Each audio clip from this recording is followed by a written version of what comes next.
खान साहब, कैसे देख रहे हैं आप इसकी एंडिंग को जो इस्लामाबाद टॉक्स की हुई? जी देखिए, मैं तो पहले भी एक चैनल पे ये कह रहा था कि देखिए ये जरूर है कि ब्रेक थ्रू नहीं हुआ, लेकिन ब्रेक डाउन भी नहीं हुआ। आई मीन ये एक मोमेंटम क्रिएट हो गया है जी, एक पोलैरिटी क्रिएट हो गई है बात करने की आपस में, और इन मुज़ाकरात को आगे चलाने की। और देखिए तीन चीजें बहुत क्लियर हो गई हैं इससे। एक तो ये कि किसी भी फरीक के पास पीस के बगैर कोई ऑप्शन नहीं है। दूसरा ये कि जो 79 से आप देख लीजिए, ईरान और अमेरिका कभी भी एक टेबल पे इकट्ठे नहीं बैठे थे।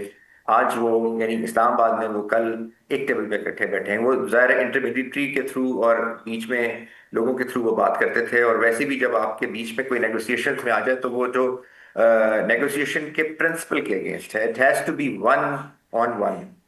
तीसरी चीज ये है कि जो पाकिस्तान का एज ए मीडिएटर, पाकिस्तान का एज ए फैसिलिटेटर, और पाकिस्तान का जो रोल है एज पाकिस्तान की जो सिंसेरिटी है और कंस्ट्रक्टिव एटीट्यूड, वो इस कन्फ्लिक्ट से पहले भी क्लियर था, वो इस कन्फ्लिक्ट के दौरान भी नजर आया और इन नेगोशिएशंस में भी नजर आया। सो ये बहुत इंपॉर्टेंट चीज है जी। अब देखिए बहुत सारी बातें की जा रही हैं, क्योंकि ये जो नेगोशिएशंस, इसमें एक और बहुत अच्छी चीज हुई कि जब ये नेगोशिएशंस हो रही थी 21 घंटों के लिए, तो कोई चीज मीडिया में नहीं आई ताकि स्पेकुलेशंस ना हो, ताकि हाइपरबॉलिक स्टेटमेंट्स ना आए, एक्सट्रापोलेशन लोग ना करें। ये प्योरली एक पोस्चरिंग होगी, पब्लिक प्रेशर बिल्ड, पब्लिक को प्लीज करने के लिए, या ये ईरान पर दबाव डालना है, या तीसरी एक सियासी थ्योरी ये है कि probably they were buying time to reassemble again for yet another strikes?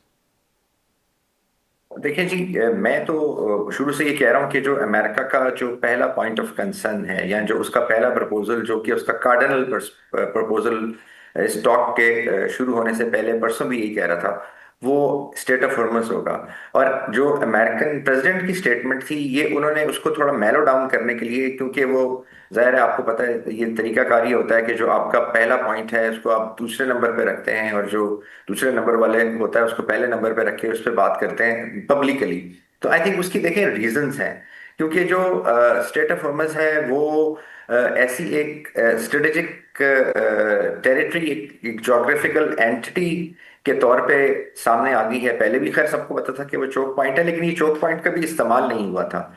और ये ऐसा एक टेरिटरी है जी, जो कि आपकी जो जियो पोलिटिकल रियलिटीज है, ना सिर्फ उसको डिपिक्ट कर रही है, डिपिक्ट करती तो बहुत सारी और टेरिटरीज भी डिपिक्ट करती हैं, लेकिन उसको डिक्टेट कर रही है। आई मीन कि जो चेंजेस हैं इस पूरे रीजन के अंदर, जो उसको ये इन्फ्लुएंस करने की कैपेसिटी रखती है। अब ईरान को ये जो स्ट्रेंथ है, नोन स्ट्रेंथ उसकी, उसने उसको रियलाइज कर लिया है, और वो उससे पीछे हटने को तैयार नहीं है। इसमें खाली बात ये नहीं है कि जी स्टेट ऑफ हॉर्मस एक टेरिटरी है, वहां से ऑयल गुजरता है, वहां से पूरी दुनिया की ट्रेड जाती है, लेकिन उसकी रेमिफिकेशंस बहुत डीप हैं। देखें, अमेरिका अभी भी अपने आप को उस समझता है कि वो यूनिपोलर मोमेंट में रह रहा है।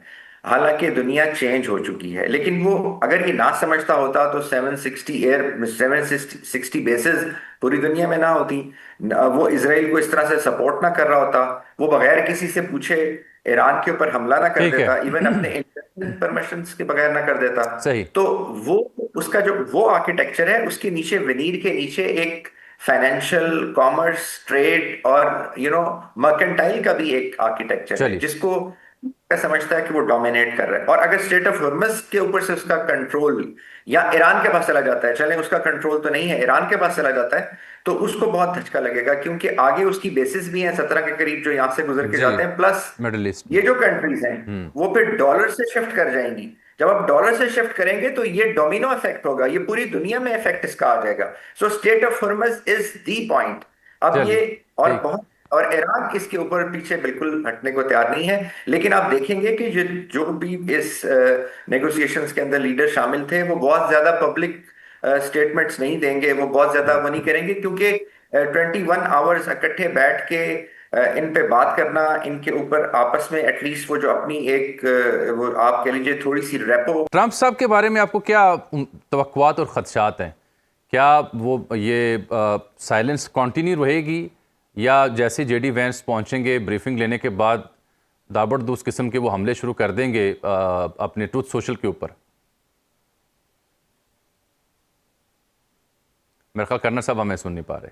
मैं डॉक्टर साहब बस ये जी सवाल, जी कर्नल साहब सुन पा रहे हैं?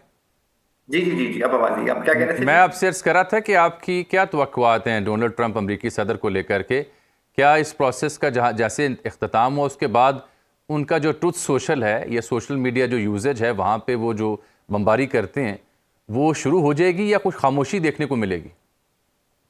जी मुझे लगता है कि जी कुछ खामोशी देखने को मिलेगी, क्योंकि द मोमेंट ऑफ सैनिटी जो है वो आई थिंक थोड़ा सा अब उनकी तरफ भी कुछ प्रवेल करने लगा है। और उसकी रीजन है कि जिस तरह आपने देखा जेडी वैंस की जो स्टेटमेंट थी वो बहुत नपी तुली थी, और जाहिर है उन्होंने कुछ तो कहना था और कोई एक प्लैंक तो उन्होंने बताना था जिसकी बेस पे कुछ हुआ है। ऐसे तो वो उठ के जाहिर है जा नहीं सकते थे।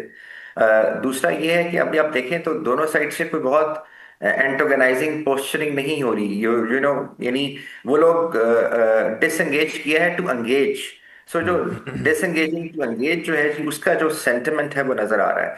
दूसरी बात है जी कि देखें पूरे अमेरिका में इस वक्त ये शोर मचा हुआ है कि अमेरिका को अब डिसाइड करना पड़ेगा कि अमेरिका ने इजराइल फर्स्ट पॉलिसी अपनानी है या अमेरिका फर्स्ट पॉलिसी अपनानी है। आप कहते रहे कि make America great again, mega का करते रहे, तो वो लोग ये कह रहे हैं कि ये तो मीगा हो गया, यानी मेक ईरान ग्रेट अगेन हो गया। तो अगर आपने अभी भी ये कंटिन्यू करेंगे तो ये बहुत मुश्किल हो जाएगा। और दूसरी बात है कि देखिए अमेरिकन जो हैं वो उनकी जो मिलिट्री स्ट्रेटेजी है, जो उनकी ग्रैंड स्ट्रेटेजी जो वो फॉलो कर रहे हैं, मैं समझता हूँ वो अभी भी सेकेंड वर्ल्ड वॉर और उसके बाद की है as far as the military terms are concerned. क्योंकि वो America is the only country जो जिसने जब उसको लगा कि वो एक अनवांटेड वॉर के अंदर चला गया जहां से निकलना मुश्किल हो रहा है, तो उन्होंने वो जो स्ट्रेटेजिक ऑप्शन है वो अडॉप्ट की। इसीलिए अभी भी, माफ कीजिएगा, सही। जब उनको लग रहा था कि ये वॉर इस तरह से पेचीदा होती जा रही है, अनवांटेड होती जा रही है, वो इससे निकल नहीं सकते, तो आपने सुना था कि वो अदर ऑप्शंस की बात कर रहे थे। लेकिन अब ये ऑप्शन उनके पास नहीं है। तो अब अगर ये ऑप्शन नहीं है, क्योंकि ये 21st सेंचुरी है, यहाँ पे चीजें चेंज हो चुकी हैं, हालात चेंज हो चुके हैं, वेपन्स चेंज हो चुके हैं। मतलब क्वेश्चन यहाँ पे ये होता है कि जी क्या आपको F-35 चाहिए या F-35 गिरने वाला वेपन चाहिए? F-35 10 बिलियन का आता है और F-35 को काउंटर करने वाला वेपन जो है वो 10 मिलियन का आता है। सो यानी ये कॉन्टेक्स्ट वॉर का चेंज हो गया है। अब जो डोमेन्स चेंज हो गई हैं, अब जो एनर्जी वॉरफेयर आ गई है बीच में, और वो किस तरीके से है, क्या है, किसके पास क्या है, ये भी आपको नहीं पता। सो इस कॉन्टेक्स्ट में जी ये वॉर उस तरह से लड़ी नहीं जा सकती। और क्योंकि ये जैसे मारिया साहबा सही कह रही थी, ये कम्प्लेक्स सिचुएशन है। ये कोई 2 दिन का वाकया, 2 साल सही है का जी। या 1 साल, ठीक। 2 महीने की जंग नहीं होगी। ये सालों से लड़ी जा रही है। और ठीक। इसके साथ साथ, इस कन्फ्लिक्ट के साथ साथ जो अरब क्वेश्चन है वो भी अटैच हो गया, यानी जो पैलेस्टीन का इशू है, जो गजा का इशू है, जो बाकी अरब मुल्कों के इशू हैं, क्योंकि वो सारे के सारे जब आप बात करते हैं ईरान एक्सेस ऑफ रेजिस्टेंस की, तो उसके अंदर वो सारी चीजें आ जाती हैं। तो इसलिए it's a very complex issue.